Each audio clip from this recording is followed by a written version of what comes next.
वर्धमान महावीर स्वामी के कल्याणकों के संदर्भ आचार्य पूज्यपाद कृत निर्वाण भक्ति में चल रहे हैं।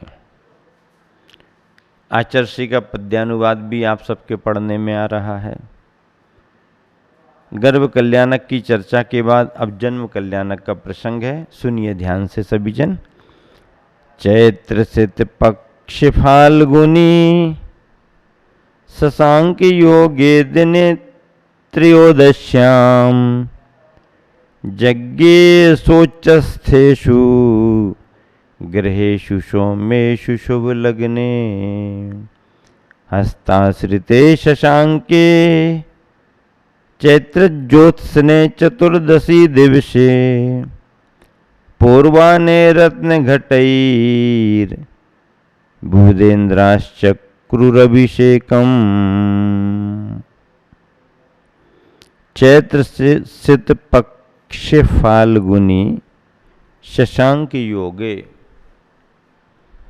चैत्र शुक्ल पक्ष के उत्तरा फाल्गुनी चंद्र योग में, उत्तरा फाल्गुनी चंद्र योग में दिने त्रयोदश्याम, त्रयोदशी के दिन सौम्येषु गृहेषु, जब सभी ग्रह सौम्य थे, सोचस्थेषु और अपने उच्च स्थान पर थे, सौम्य अवस्था में थे, सौम्य स्थिति में थे और उच्च स्थान पर थे। शुभ लग्ने, तब शुभ लग्न में यज्ञे प्रभु का जन्म हुआ था, अवतरण हुआ था। चैत्र ज्योत्स्य ने, चैत्र मास की चांदनी में, कब? चैत्र महीने की चांदनी में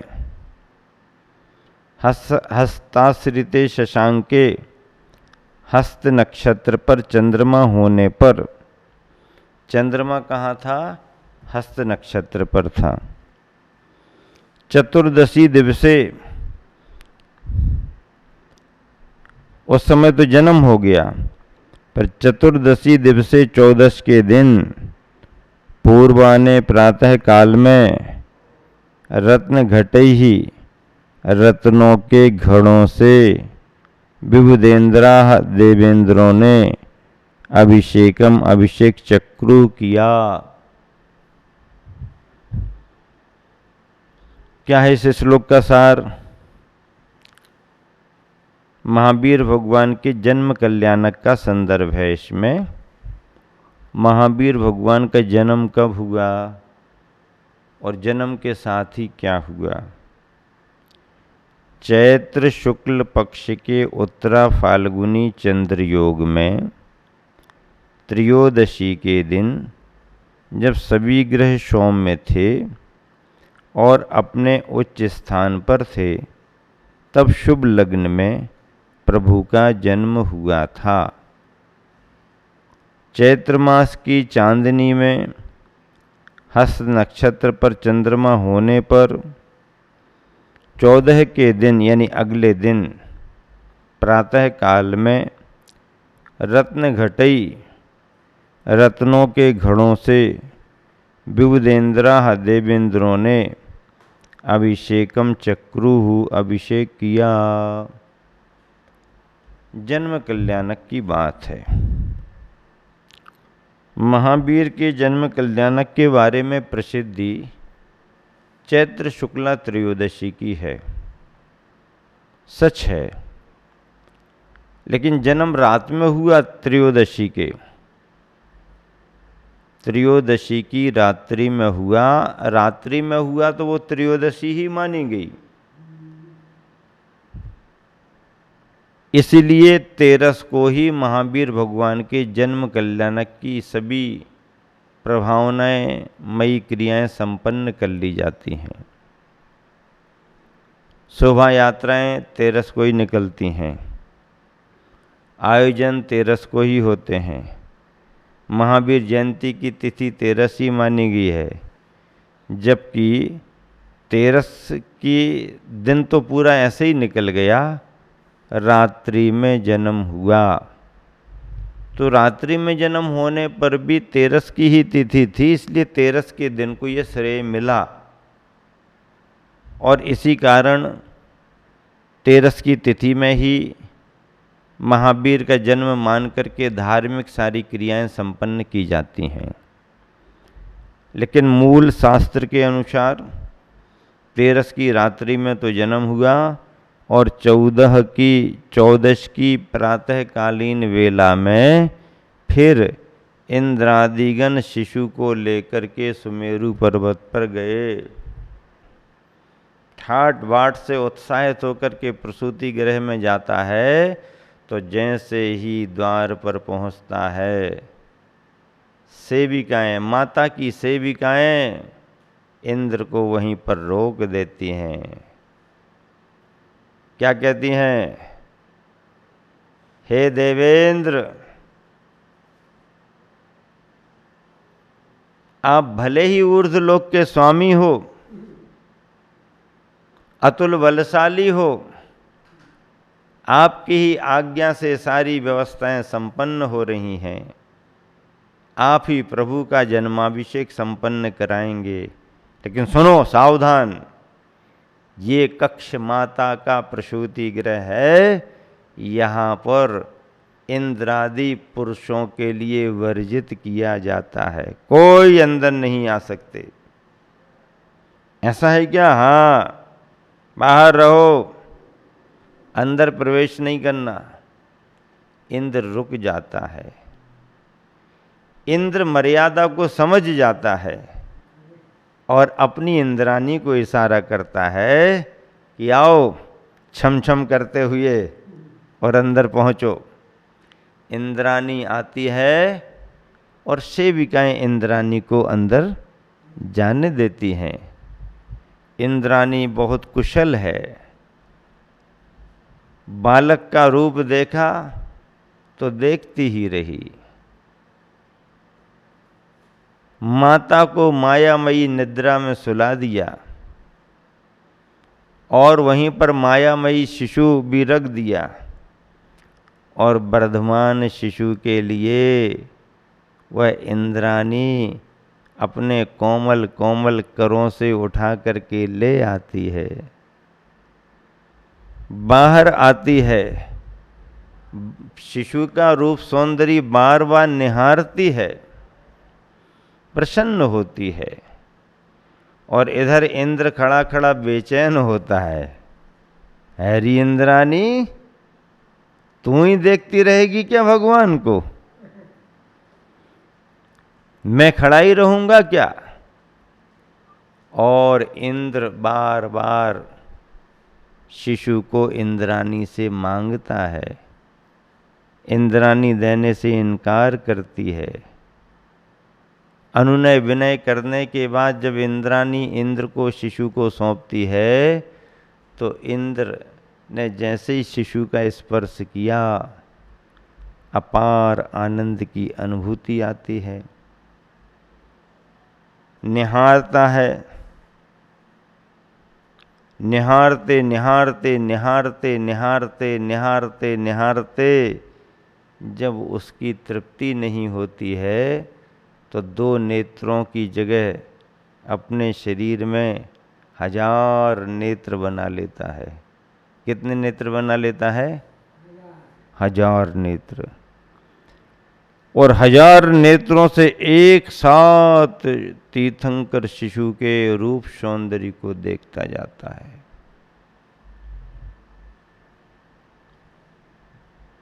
इंद्रानी सचेत करती है कि नाथ, आगे के भी कार्य संपन्न करने हैं, चलो आगे बढ़ो। इंद्र को सब बात ख्याल में आती है। इंद्र शिशु को लेकर के ऐरावत हाथी पर सवार होता है। ऐरावत हाथी भी सामान्य हाथी नहीं है, 1 लाख योजन की काया बना लेता है। उस ऐरावत हाथी पर सौधर्मेंद्र शिशु को लेकर के बैठता है। ईशान इंद्र पीछे से छत्र लगा लेता है। सानत कुमार महेंद्र चवर ढोरते रहते हैं। ऐसे वैभव के साथ स्वर्ग से आए हुए समस्त इंद्रादि देव देवियां सुमेरु पर्वत की ओर रवाना हो जाते हैं। काफिला आगे बढ़ जाता है। चलो चलो चलो चलो चलो चलो की किलबिल होने लगती है। चलो चलो चलो चलो, अरे जगह तो दो, हमें आगे निकलने दो, और चलो चलो चलो चलो। सब प्रकार के देव देवियां अपने अपने वाहनों में बैठ बैठ करके सुमेरु पर्वत की ओर चल देते हैं। बहुत बड़ी बात है। कितना बढ़िया वर्णन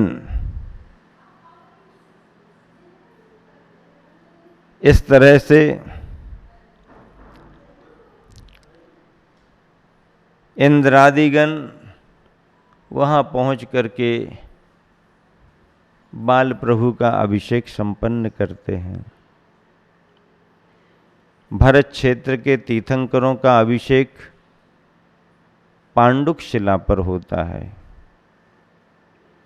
क्षीर सागर से जल आता है। सौधर्मेंद्र प्रमुख कलश उठाता है। क्षीर सागर से जल भर भर करके सुमेरु पर्वत तक आता है। हर्षित होकर के इंद्रादिगण भद्रासनों पर बैठ करके भगवान का अभिषेक करते हैं, बाल शिशु का अभिषेक करते हैं। पंच कल्याणकों में जो क्रिया दिखाई जाती है वो सभी शास्त्र सम्मत है, तीर्थंकर भगवंतों के कल्याण से संबंध रखती है। और बाल शिशु का अभिषेक होता है। एक ग्रंथ में लिखा कि सौधर्मेंद्र जब बहुत बड़ा कलश लेकर के खड़ा होता है, इतना बड़ा कलश, और शिशु की काया छोटी सी, तो उसके मन में ये भाव आता है कि कलश की इतनी मोटी जल की धार को ये छोटा सा शिशु सहन कर पाएगा कि नहीं। इंद्र के मन की शंका को अवधि ज्ञानी बाल प्रभु बाल शिशु वर्धमान ने समझ लिया।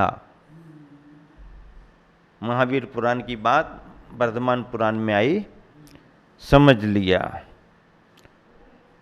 और लगा उनको कि इंद्र को संशय है कि मैं सहन कर पाऊंगा कि नहीं, जबकि जन्म से अतुल बलधारी थे, फिर भी इंद्र ने संदेह कर लिया। तो इंद्र के संदेह का निवारण करने के लिए बाल शिशु वर्धमान ने अपने पैर के अंगूठे को जरा सा सुमेरु पर्वत से टच करा दिया। और टच होना क्या हुआ कि सुमेरु पर्वत हिल गया। हिलता नहीं है, सुमेरु पर्वत हिलता नहीं है, लेकिन हिल गया। और पर्वत के हिलने से इंद्र का मुकुट कहीं गिर रहा, कलश कहीं गिर रहा, और वो संभल रहे। इंद्र को तुरंत ख्याल में आ गया कि बाल प्रभु ने मेरे मन के संदेह को भांप लिया, और उसी संदेह के निवारण के लिए प्रभु ने अपने अतुल बल का एहसास करा दिया। अतुल बल का एहसास करा दिया। क्षमा हो क्षमा हो क्षमा हो क्षमा हो, इंद्र ने क्षमा मांगी।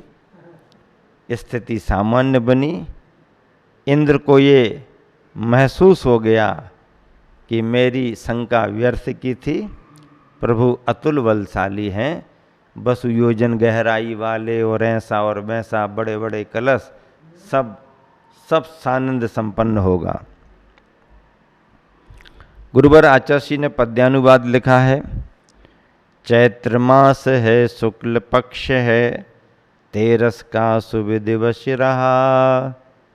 चैत्र मास है, शुक्ल पक्ष है, तेरस का शुभ दिवस रहा।